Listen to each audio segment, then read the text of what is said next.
Greetings and good evening, beloved people. Thank you so much for joining the Coalition for a Just and Equitable California this evening. Hope you're having a fantastic day and a fantastic week.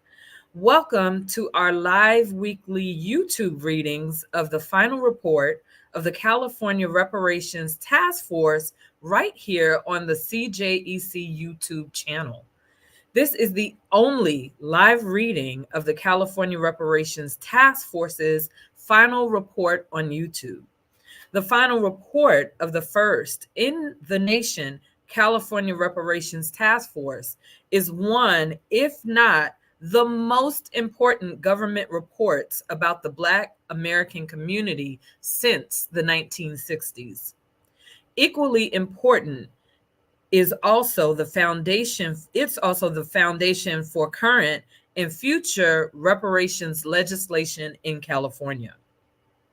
The report is nearly 1,100 pages long, and we're bringing every page of it to you, chapter by chapter, every week on Thursdays at 7 p.m. Pacific Standard Time, so that you are properly educated in your advocacy for reparations in the state of California.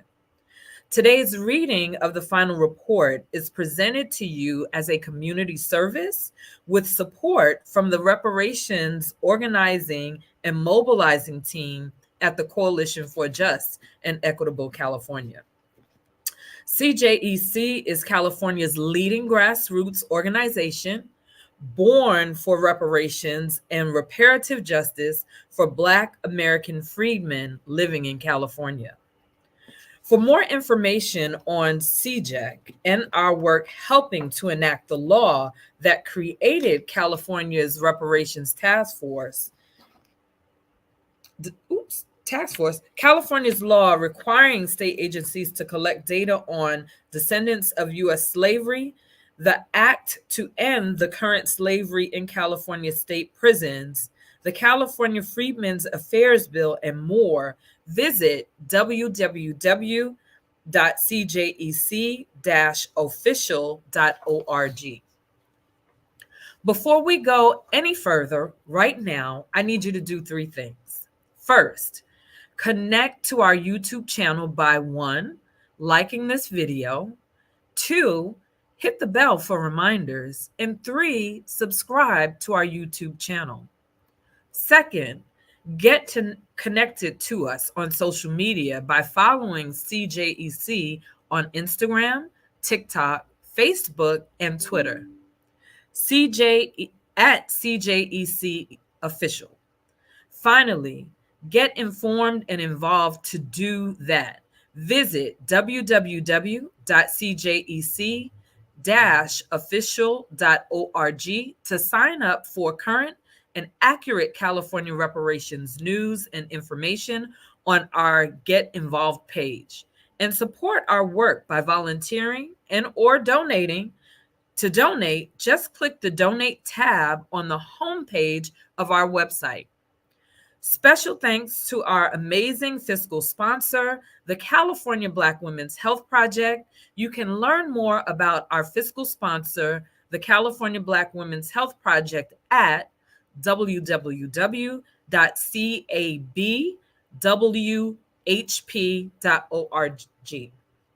By way of introduction, I am Friday Jones. I live in Los Angeles. I'm from Do or Die Bed-Stuy, and I'm a volunteer reparations advocate with CJEC's reparations organization and mobilizing team. The agenda for today, Chapter 23 of the final report of the California Reparations Task Force.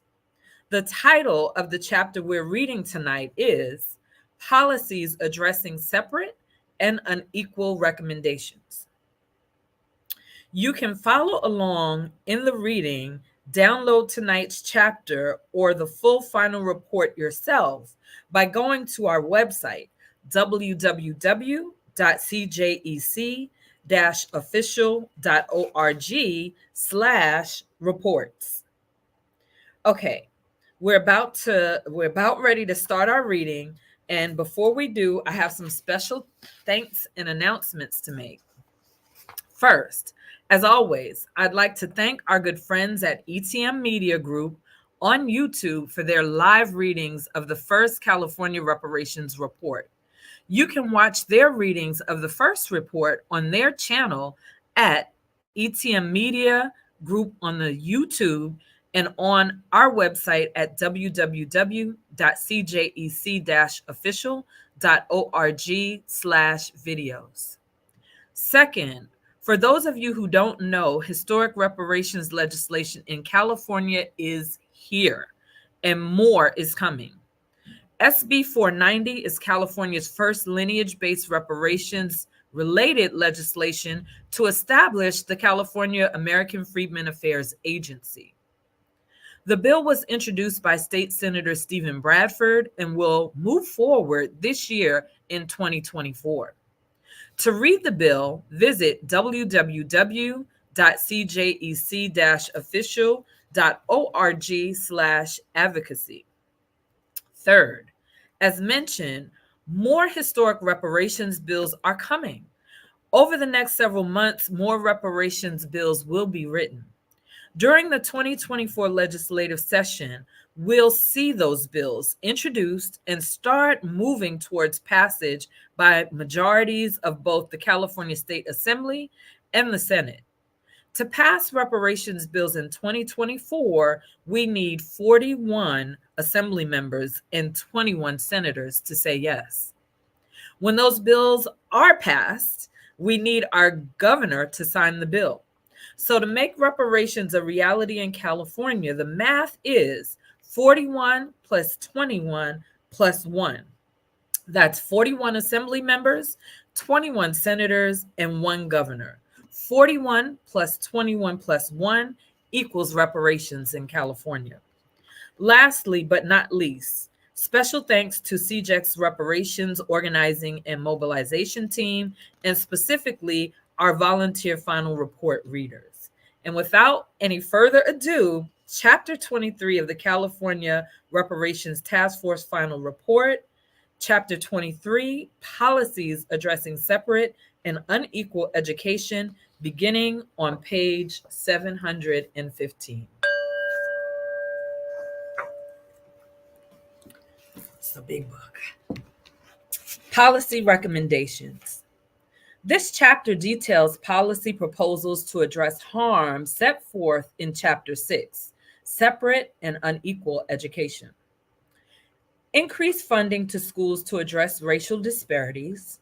Fund grants to local educational agencies to address the COVID-19 pandemic's impact on pre-existing racial disparities in education. Implement systematic review of school discipline data. Improve access to educational opportunities for all incarcerated people. Adopt mandatory curriculum for teacher credentialing and trainings for school personnel and grants for teachers. Employ proven strategies to recruit African American teachers. Require the curriculum at all levels be inclusive and free of bias. Advance the timeline for ethnic studies classes. Adopt kindergarten through 12, K through 12 Black Studies curriculum. Adopt the Freedom School summer program. Reduce racial disparities in STEM fields for African American students. Expand access to career technical education for Descendants. Improve access to public schools. Fund free tuition in California public colleges and universities. And so we are going to turn the page. Page 716. Eliminate standardized testing for admission to graduate programs in the University of California and California State University systems. And last, identify and eliminate racial bias and discrimination in statewide K through 12 proficiency assessments. Increase funding to schools to address racial disparities. As Chapter 6, Separate and Unequal Education, establishes as of the early 2000s and through today, the vast majority of African American children remain locked into schools separate from their white peers and possibly more unequal than the schools that their grandparents had attended under legal segregation. As the US Government Accountability Office noted, every 60 years after the Supreme Court's decision in Brown versus Board of Education, 1954, 347 US, 483 African American students are increasingly attending segregated, high poverty schools where they face multiple educational disparities. Data from the US Department of Education's Office and Civil Rights collected from 2014 to 2018 confirm the same disparities. Fewer resources and large and persistent opportunity and achievement gaps for African American students. As noted in Chapter 6, African American students are less likely to attend schools that offer advanced coursework and math and science courses, and they are less likely to be placed in gifted and talented programs. Further exacerbating these disparities is the severe and persistent funding disparity between schools serving white students and those serving African American students. A 2021 report found that neighborhood poverty rates are highest in segregated communities of color, 21%, which is 3 times higher than in segregated white neighborhoods, 7%. At the same time, wealthy and often more predominantly white neighborhoods continue to fund their schools at greater levels, both because a percentage of funding in California schools come from local property taxes and because wealthier communities can easily raise additional funds through donations and local bonds. The task force recommends that the legislature provide and direct additional funding African American students, with a special consideration for those who are descendants, needed to excel academically and close the opportunity gap. This last point bears emphasis. No student should have fewer opportunities because of race or due to a lack of resources. California must end racial disparities once and for all. One way to provide this funding is through the Local Control Funding Formula, LCFF. The LCFF was first implemented in 2013 to 2014 to provide schools with greater flexibility and authority over resources. The LCFF sets forth specific funding allocations to all school districts and charter schools in California. Supplemental grants are provided to schools with targeted disadvantaged pupils, specifically English learners, students meeting income requirements to receive a free or reduced price meal, foster youth, or any combination of those factors. However, critics have noted that the LCFF does not focus specifically on African American students or require schools to ensure that funds are spent on high need students.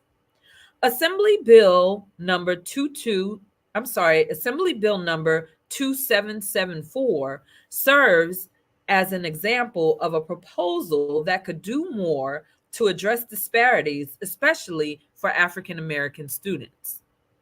The bill would have created new supplemental funding for California's lowest performing subgroups of students who are not currently receiving funding.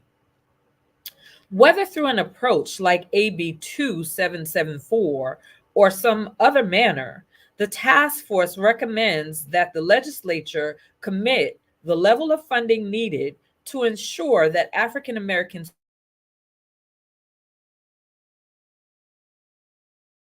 persons enslaved in the United States have every educational resource, support, and intervention needed to end persistent racial disparities permanently, closing the opportunity gap and allow every student to thrive. The funding must be used for the direct benefit of students and should not be used on security, police, or law enforcement. Fund grants to local educational agencies to address the COVID-19 pandemic's impact on pre-existing racial disparities in education. The COVID-19 pandemic exacerbated pre-existing disparities in economic growth, access, and opportunities for African American students in public schools. We're going to be changing pages and moving on to page 717. In particular, students appear to be falling even further behind in math and reading. The evidence also shows that the academic growth gap has continued to widen for many African American students. African American students did not experience the recovery in growth in math and reading that their white peers experienced. Research from the U.S. Department of Education and other resources has shown further impacts on education resulting from the pandemic. During the pandemic, African American adults, among others, disproportionately faced increased health risks, including increased risk of contracting COVID-19 and economic disruptions that impacted their families and students in particular. Technology barriers further worsened the existing inequity in the educational system. As of summer 2020, nearly a third of teachers in majority African American schools reported that their students lacked the technology necessary for virtual instruction. Only 1 in 5 teachers reported the same in schools where African American students comprise less than 10% of the total student population. The pandemic also precipitated a mental health crisis for young children and teenagers, and it compounded the need for mental health services for African American students, among others, who disproportionately rely on their schools for these services. Finally, the pandemic has had a significant impact on school systems with workplace attrition and teacher shortages becoming critical concerns. Almost half of the public school teachers who stopped teaching after March 2020 left because of the pandemic, citing stress as the most common reason for their departure. School district administrators and principals also cited concerns about burnout and turnover. 50% of public school teachers who stopped teaching during the COVID-19 pandemic, again, cited stress as the most common reason for their departure. Based on the foregoing, the task force recommends that the legislature provide funding to the California Department of Education, CDE, to administer grants to local educational agencies, LEAs, for the purposes set forth in this subsection. As part of receiving funding, LEAs would have to plan for how the following proposals would be supported by the budget and identified in the Local Control and Accountability Plan, the LCAP, and any grant materials with a requirement to focus on reducing existing racial disparities. This funding should continue for as long as it's needed, not only to return to the pre-pandemic norm, but to address and eliminate the long existing racial disparities as well. As detailed in another recommendation presented later in this chapter, funding could be used for positive and restorative discipline practices, such as analyzing disciplinary data, shifting from zero tolerance approaches, and reconsidering or eliminating the presence of police and security in schools. In particular, the task force recommends that school districts take 6 weeks over the summer or at the beginning of the year to focus on restorative practices that address whole child needs. Funding could also be used to conduct regular wellness screenings and review data on attendance, engagement, and grades to identify and address the individual needs of students at the classroom, school, and district levels. Schools should administer diagnostic assessments and surveys to inform instructional planning, but not to hold students back or to track them, and measure school conditions and climate. Schools could also use the existing resources, such as the Whole Child Policy Toolkit produced by the Learning Policy Institute. As detailed in Chapter 20, recommendation, and I quote, implement procedures to address the overdiagnosis of emotional disturbance disorders, including conduct disorder in African American children, end quote. Funding could also be used to increase staffing and community-based partnerships to address students' individualized learning and mental health needs. This should include providing full wraparound services for African American students across all California public schools, including appropriate mentoring, tutoring, and mental and physical health services. On a school district level, this could include high dosage tutoring and investment in expanded learning opportunities and partnerships with community organizations. School districts could use this funding to provide mental health supports by establishing multidisciplinary teams and processes for implementing comprehensive continuum of supports to further student learning, promote student wellness, and address barriers to learning. Develop a centralized school or district-wide referral and tracking system for students, teachers, and families to connect to appropriate resources, and review the effectiveness of interventions and supports collaboratively and systematically. School districts could increase their staff and work with community partners with an emphasis on hiring and partnering with individuals who demonstrate cultural congruence with the student community to be served. We're at the end of page, and we're changing again. We're ending page 717, and I'm going to begin reading page 718. The task force also recommends providing additional funding to the CDE to administer grants to organizations and researchers in California to fund research and data collection efforts in order to assess the full impact of the pandemic on African American students in California. Further research would inform learning recovery in the short term and improved performance and equity in the long term. Implement systematic review of school discipline data.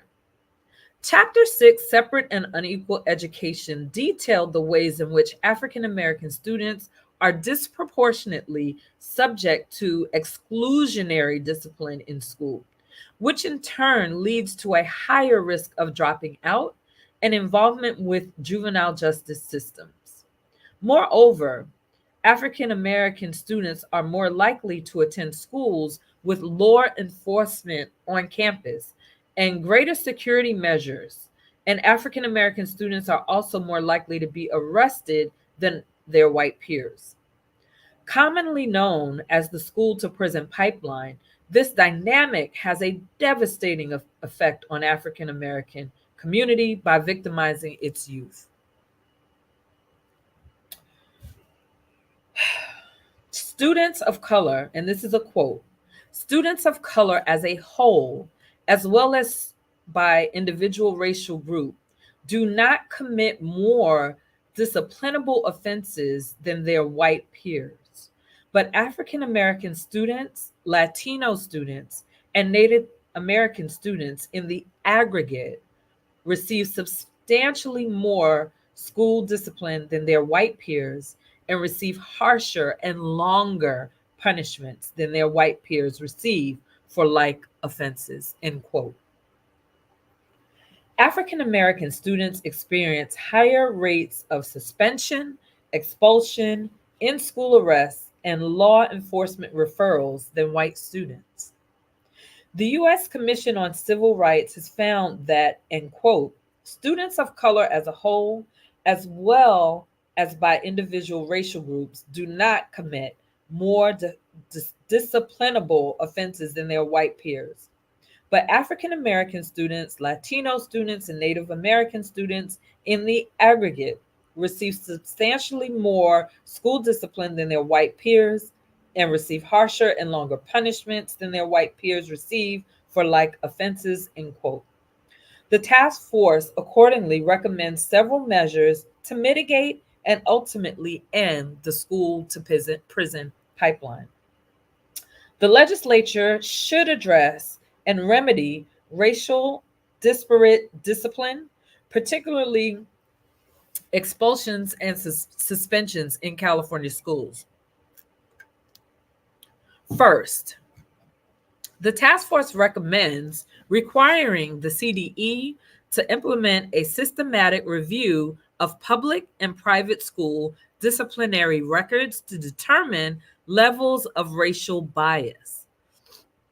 This would include, on an annual basis, requiring every school to collect and review data and to issue a public report analyzing the disparities in discipline.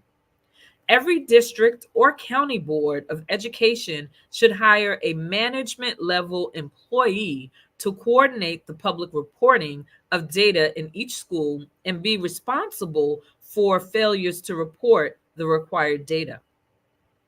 The task force recommends reporting on the status of implementation of these requirements to the CDE as part of LCAP or on a more frequent basis. The legislature should also provide funding to districts to implement these requirements and the CDE and the DOJ for investigations of any schools that have high levels of racial disparities.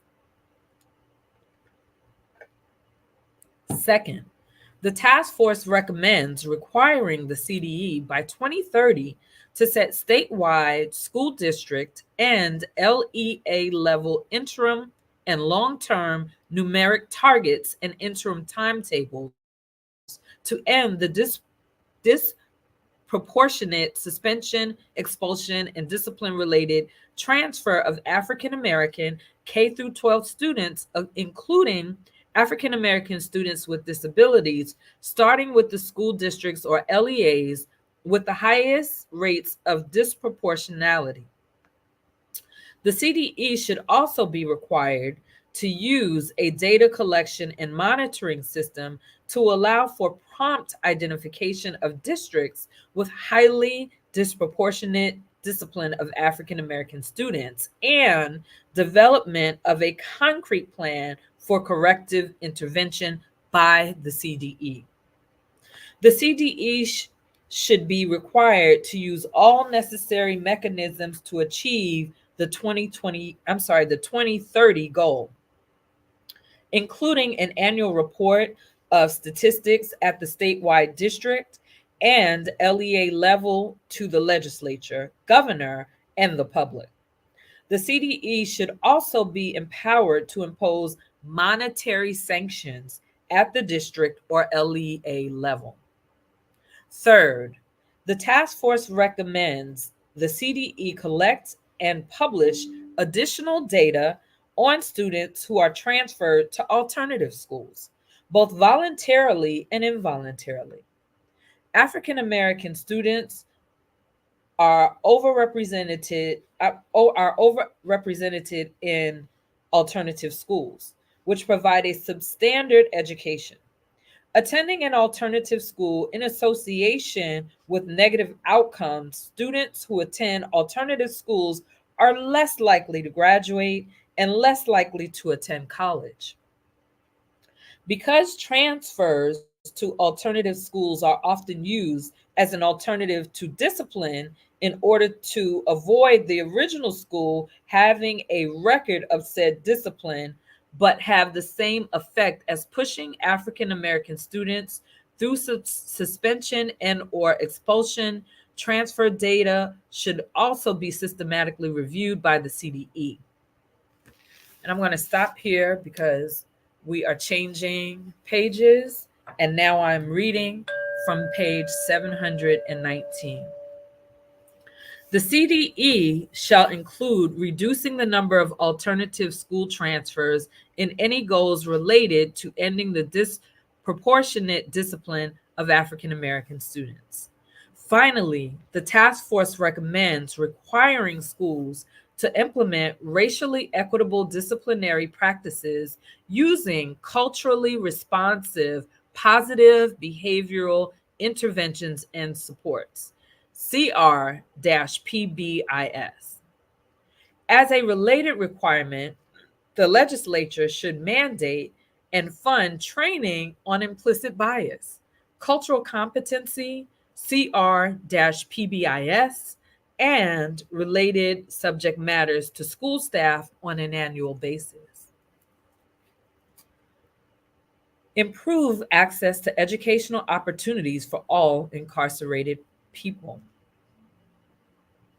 There are stark racial and ethnic disparities across the incarcerated population in the United States, as, and I quote, Black Americans are incarcerated at nearly 5 times the rate of white Americans, end quote.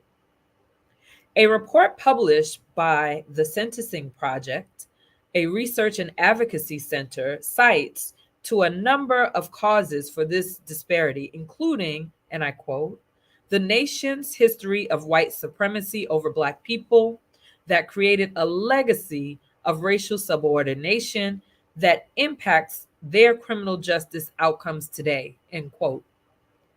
At the time of this report, African Americans comprise 6% of the total population in California, but 28% of the total incarcerated population in the state.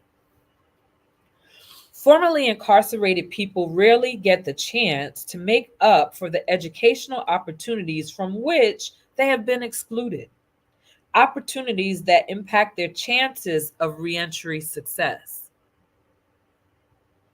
The barriers to higher education for formerly incarcerated people, quote, include the limited number of prisons. I'm going to start again. The quote is, the barriers to higher education for formerly incarcerated people, quote, include the limited number of prison-based college programs, ineligibility for Pell Grants and federal student loans, occupational license restrictions based on criminal history, and college admission officers' inquiry into applicants' criminal history, end quote. A report by the Vera Institute of Justice on the Second Chance Pell Experimental Sites Initiative documents the positive impacts resulting from post-secondary educational in prison, such as positive inmate self-worth and development, preparation for post-related jobs, and successful reentry, and increased public safety inside prisons, and economic savings. These positive impacts also include racial equity, as the Vera report states that, quote, post-secondary education is a primary avenue for upward mobility, especially among people of color who disproportionately make up the prison population, end quote. Vera also finds that, quote, people who participate in education programs in prison are more likely to be employed after their release and to earn higher wages, end quote.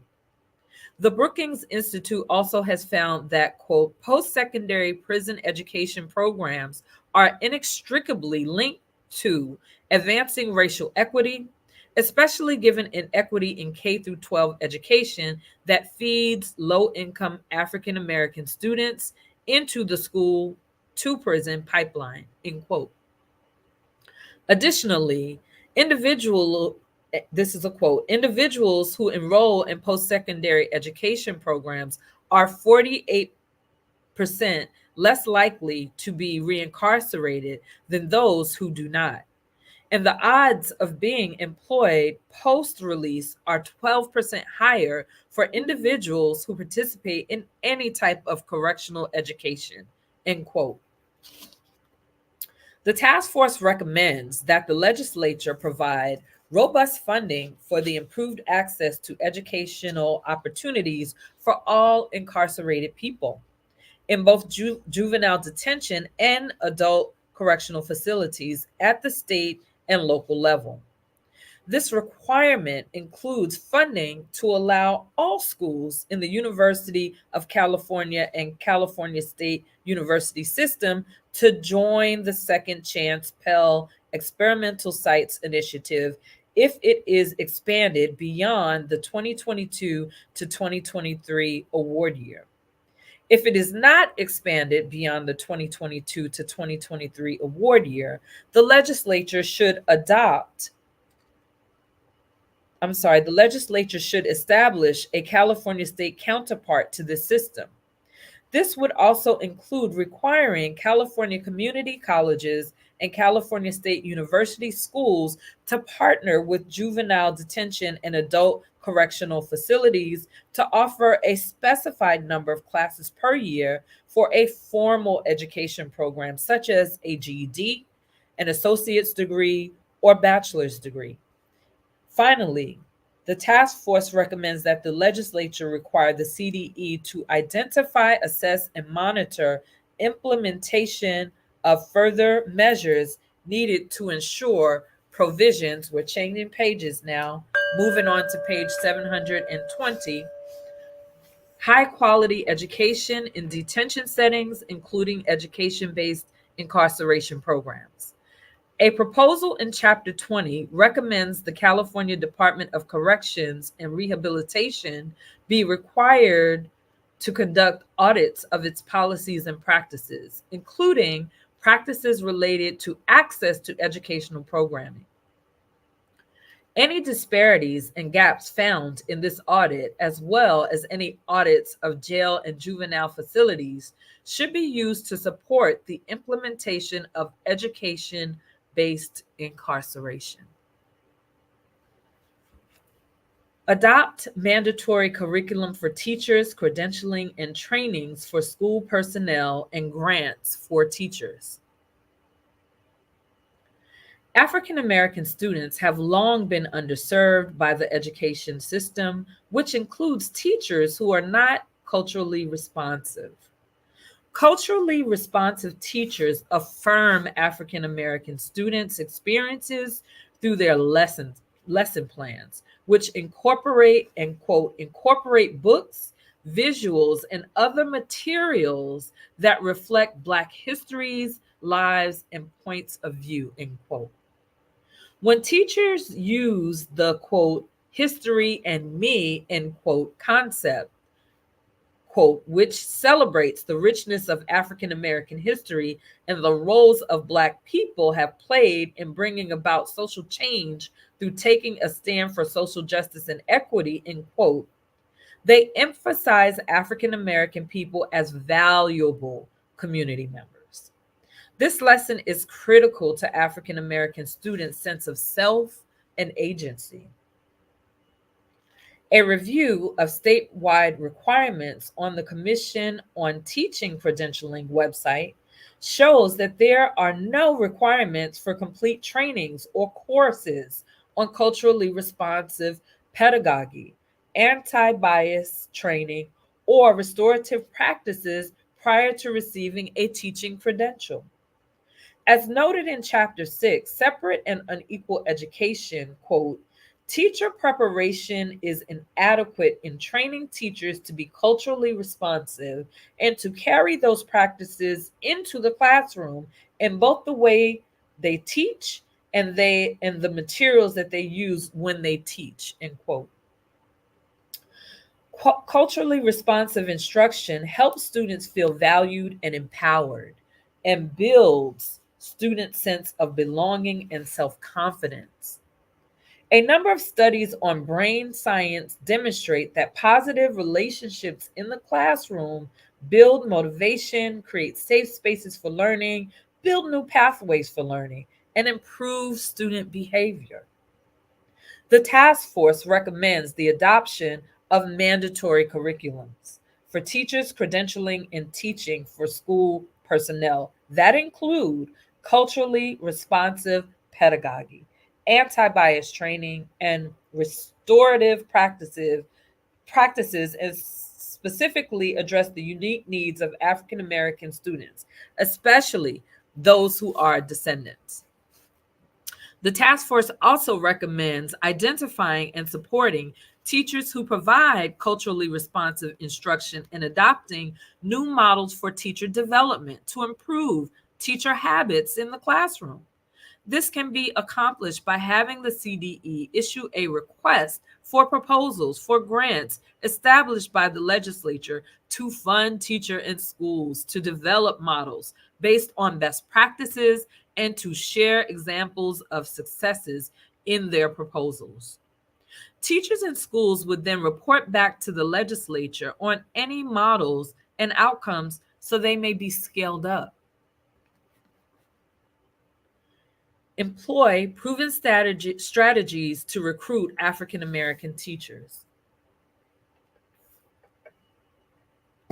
As set forth in Chapter 6, Separate and Unequal Education, recent studies have established the importance of students having at least one teacher who looks like them.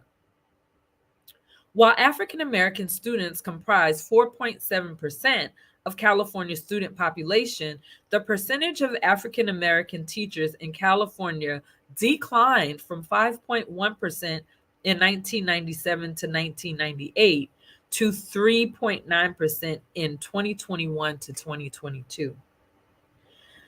African American men comprise only 1% of teachers in California.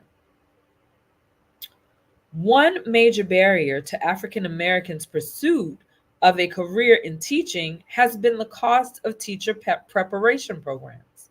But experts have noted that a recent increase in funding for those residency programs demonstrates a concrete and successful tactic for removing this barrier.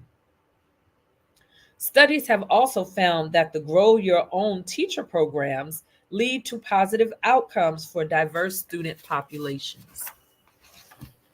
So we're up for another page change, and I'm going to be reading now from page 721. The task force recommends the legislature remedy the ongoing harm by enacting laws that foster and fund proactive strategies to recruit African Americans, especially descendants of enslaved persons, as teachers in K through 12 schools all across California. This should include establishing programs in the University of California and Cal State University systems for teacher credentialing, modeled on the UC Prime program for medical students, to be focused on teaching in schools that predominantly serve African American students. This should also include providing funding for the creating partnerships with the University of California and California State University teacher credential programs for teacher residency and grow your own programs at the district level to recruit African American teacher candidates among high school students, paraprofessionals, and after-school program staff. Finally, the program should include funding to establish an intensive teacher preparation support program with ongoing mentorship, tutoring, exam stipends, and job placement services, and funding for districts to retain staff in Grow Your Own programs. The legislature should also establish a fund or scholarship program to pay for the education of African Americans, especially descendants of persons enslaved in the United States, pursuing education degrees. consistent with recommendations elsewhere in this report for those pursuing medical, science, and legal degrees. Require that curriculum at all levels be inclusive and free of bias. As set forth in Chapter 6, redefining curriculum on Black and African American experiences is particularly important in California, which, according to 2021 Census Bureau data, is home to the sixth largest African American population in the entire United States. According to an Education Week Research Center survey of most white educators, only 1 in 5 think their textbooks accurately reflect the experiences of people of color. The United States has seen opposition from elected officials to discussing the truth about slavery and a heightened focus on critical race theory in public K through 12 schools, even though this theory is actually an academic one taught in law schools. Opponents contend that teaching about race and painful histories such as enslavement and legal segregation divides Americans and places the blame on white Americans for current and historical harm of African Americans. Others take the position that this opposition misapprehends or misrepresents the educational content at issue and comes from a place seeking to maintain a white supremacist status quo by denying the facts. Research has shown that curriculum that includes African American history and experiences is important. Erasure of African American history, denial of African American contributions, and dehumanization of African Americans in school textbooks contribute to cultural and social alienation. Additionally, African American students can be left feeling unimportant, invisible, and voiceless in classrooms when they do not see experiences in history reflected in school curricula, leading to poorer educational outcomes. The task force recommends the legislature remedy the ongoing harm by ensuring curriculum at all levels and in all subjects be inclusive, free of bias, and honor the contribution and experiences of all people, regardless of ethnicity, race, gender, or sexual orientation. By funding a department or center with appropriate specialty within the University of California or California State University system to review all curriculum and issue a public report or series of reports to the governor and the California State Legislature on its findings and recommendations for curriculum changes. Okay, the next section, advance the timeline for ethnic studies classes. As stated in the preceding section, curriculum that includes African American history and experiences is important. An erasure of this history contributes to cultural and social alienation and African American students feeling unimportant, invisible, and voiceless. A peer-reviewed study published in the Proceedings of the National Academy of Sciences that was conducted with San Francisco's Unified School District students found qualitative evidence of a long-term academic impact of ethnic studies. The benefits for students which took an ethnic studies course in 9th grade lasted throughout high school and resulted in higher attendance, higher graduation rates, and increased enrollment in college. Thomas D., a professor at the Stanford Graduate School of Education and co-author of the research, noted that, quote, not only did the strikingly large benefits from the course not fade after the 9th grade, but the course produced compelling and casually credible evidence of the power to change learning trajectories of the students targeted for the study. Those with below average grades in the 8th grade, end quote. Further studies have found that there is, quote, a positive link between ethnic studies programs that feature a curriculum designed and taught from the perspective of a historically marginalized group, end quote, including African Americans, end quote, and students' ethnic identity development and sense of empowerment, end quote. Governor Newsom signed a bill in October of 2021 to require California high schools to take ethnic studies as a graduation requirement commencing in the 2029 to 2030 school year. The task force recommends advancing the timeline for ethnic studies classes. Given the demonstrated long-term value of these classes to students' academic success and progression to college, implementation of this course requirement should proceed as expeditiously as possible. And so we're going to be changing again our page, leaving page 729, and I'm now reading from page 722, and this is going to be the final section tonight of my reading. Adopt a K through 12 Black Studies curriculum. As set forth in Chapter 6, Separate and Unequal Education, as important as how schools shape their curriculum concerning the history of Black people in America is how schools teach the humanity of Black people before, during, and after enslavement. This kind of curriculum requires teaching, quote, about humanity's origins in Africa thousands of years before either Arabs or Europeans encountered people of West and Central African ancestry, end quote. And that, quote, African American stories did not begin with enslavement, end quote. As noted earlier, this curriculum is especially important given that as of 2021, California has the sixth largest African American population in the country.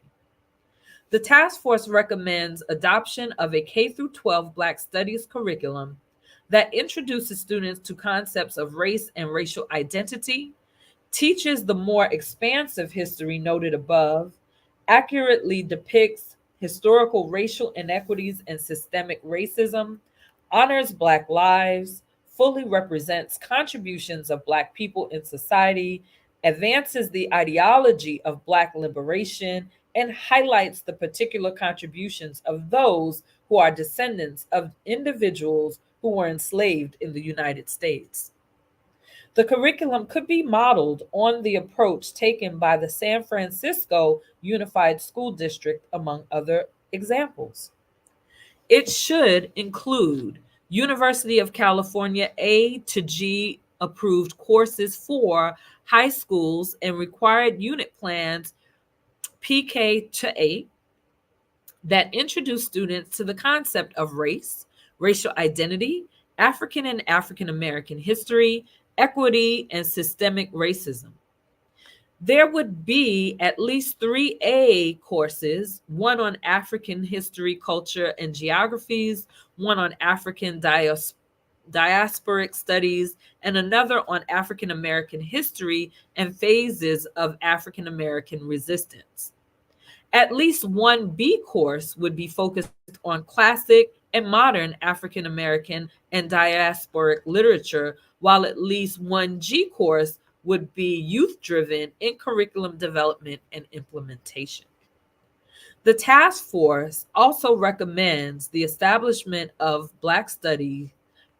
The task force also recommends the establishment of a Black Studies Fund within the Instructional Quality Commission to fully fund the ongoing effort, which includes curriculum development, staff to administer the program, and educators to teach the curriculum.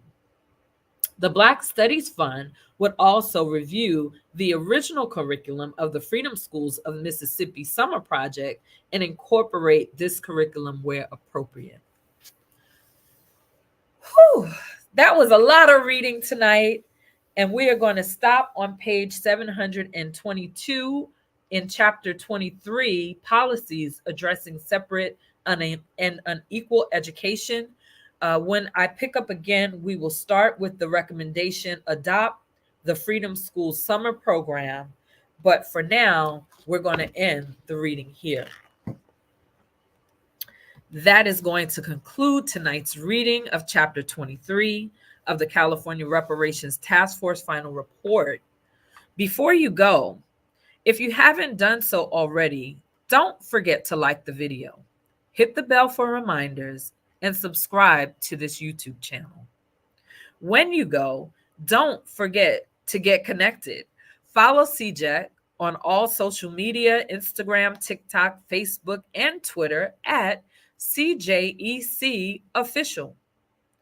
Get informed. Visit www.cjec-official.org and sign up for current and accurate California reparations news and information on our Get Involved page.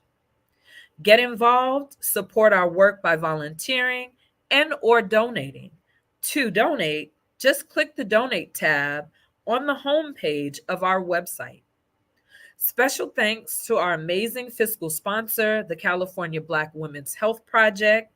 Thank you all so much for your time. I appreciate all of you. We are closer to reparations than we have ever been. Have a good night.